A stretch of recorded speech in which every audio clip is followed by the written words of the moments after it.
Қайырлы күн достар, бүгін біз сіздермен қуыршақ тортын бірге жасайтын боламыз.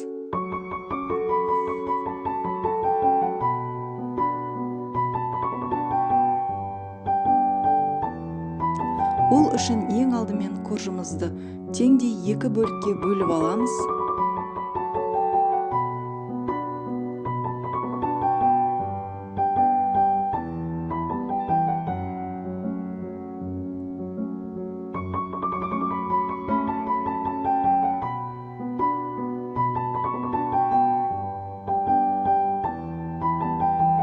Ортасы міне осындай тесік және де өте жұмсақ болып шығады. Екінші коржымызды дәл осындай теңдей екі бөлікке бөлеміз.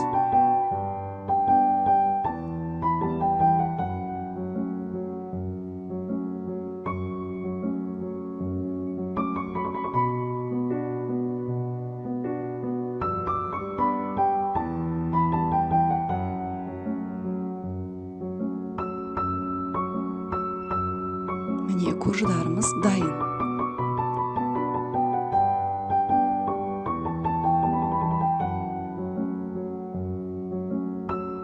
Енді корждарымызды жинап тастаймыз.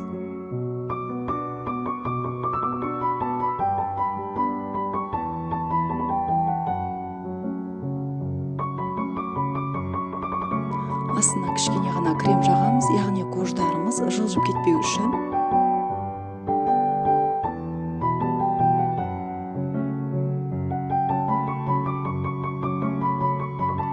Ортасына өз қалауларыңыз бойынша қалаған кремдеріңізді жақсаңыздар болады.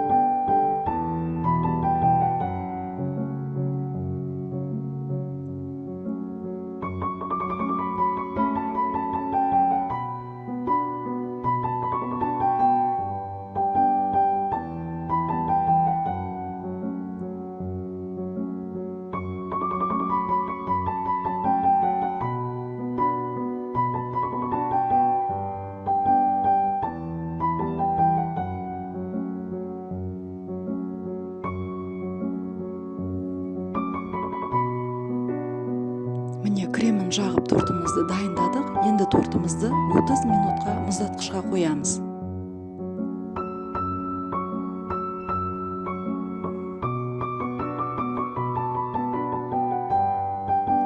Қуыршағымызды жақсылап сүртіп аламыз және де әшекейлерін тағамыз.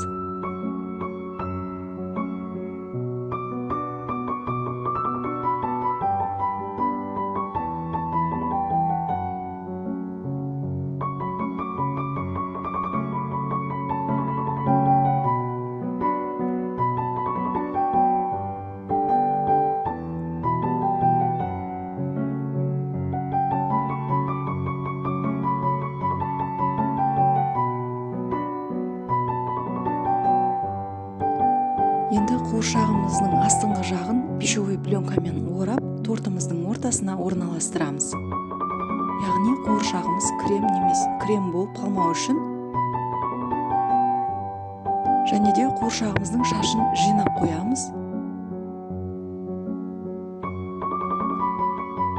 Енді көйлектің формасын жасаймыз, яғни пышақтың көмегімен тортымыздың жан-жағын кесеміз.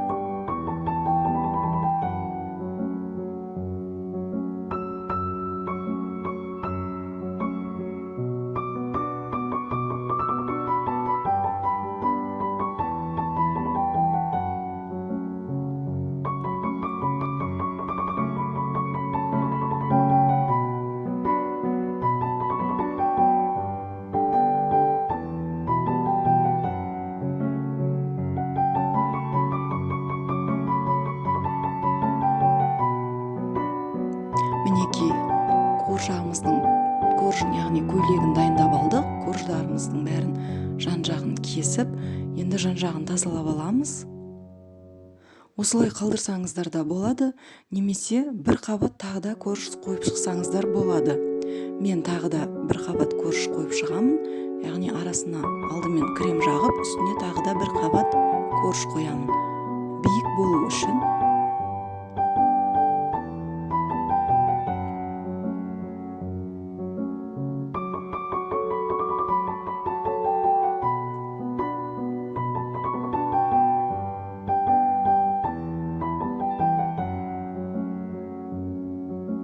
Менде қазір белковый крем, яғни ақуыздан жасалған крем.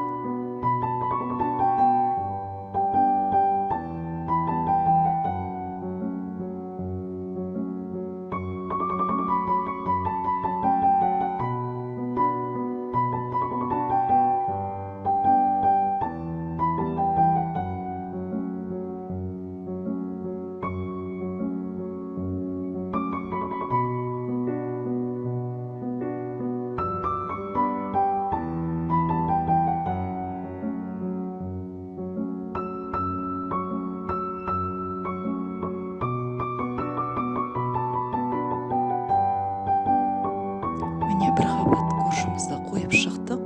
Енді сыртына толықтай етіп кремімізді жағып аламыз.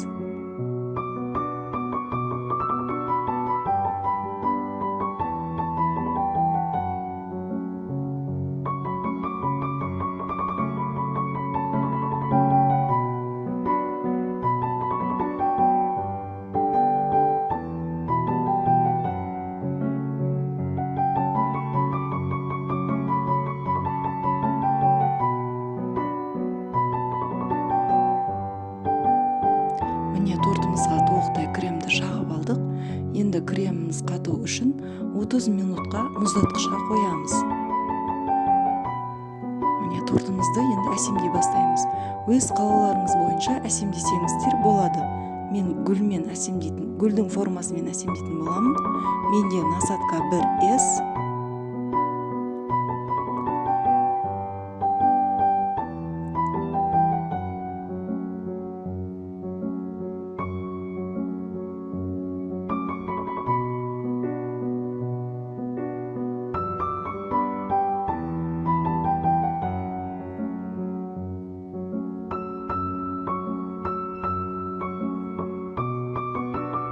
Мінекей гүліміздің бәрін жасап болдық.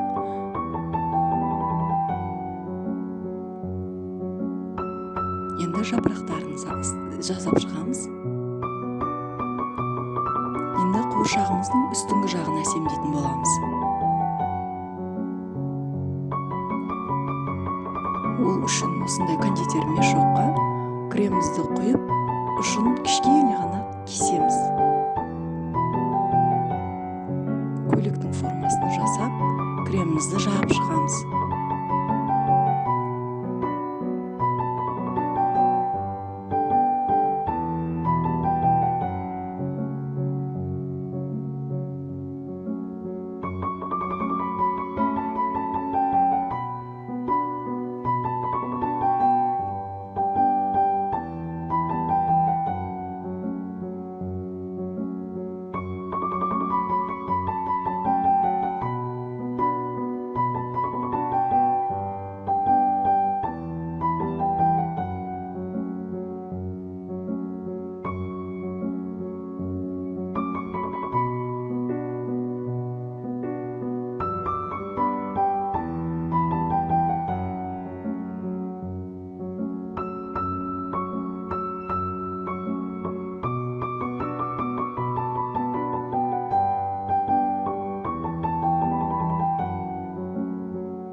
тортымыздың ашық жеріне есімін жазсаңыздар болады.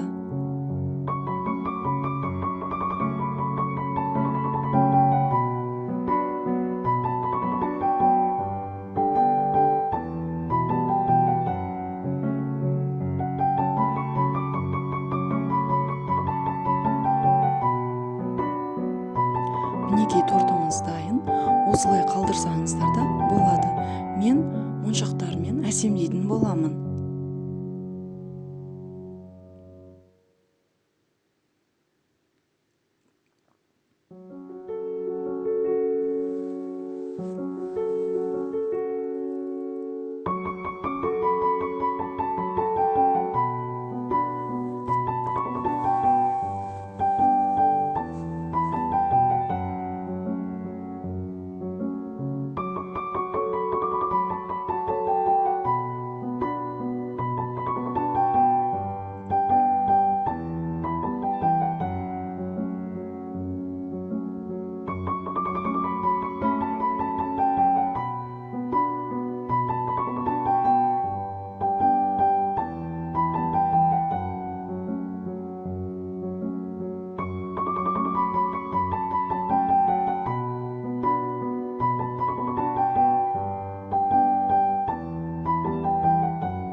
сіздермен болған жібек.